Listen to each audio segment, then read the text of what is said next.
A young black girl was kidnapped and murdered in Missouri by white men, and an 18-year-old black boy was found shot, burned, and dismembered in Alabama.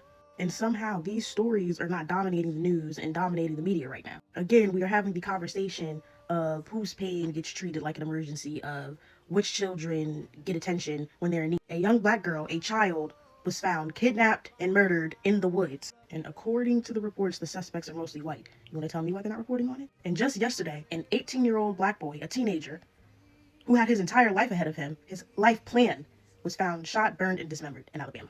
And I just want to keep pointing to the fact that it's Alabama because, well, and his own family had to search for him, by the way. Can you even begin to grasp how horrific that is? Somebody's child was shot, burned, and dismembered. These were somebody's children who were supposed to come home and they did not. And yet these stories are not receiving the kind of national outrage and news coverage that it's deserved. And yes, race absolutely matters in this conversation. It matters in everything. Black children, especially black girls, have historically been overlooked in missing person cases. They are often adultified, dehumanized, and seen as less innocent, less worthy of public empathy. This is not me making it about race. This is a documented issue. If you're gonna be ignorant, get the fuck off my page. If a young white girl was kidnapped and murdered by a group of fucking black men, do you know what they would do?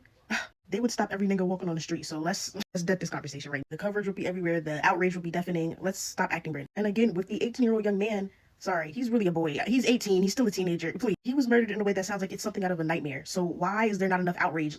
And this is at the same time. This is our black youth being brutally murdered in a short period of time. Our black children are being murdered and brutally.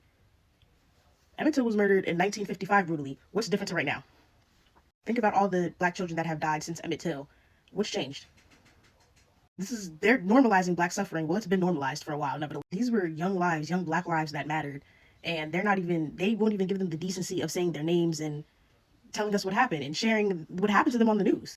I had to search thumb and nail to figure out and find these pictures of these white men. Rest in peace to these young black children, and I'm sending my condolences to their friends and their families and their loved ones.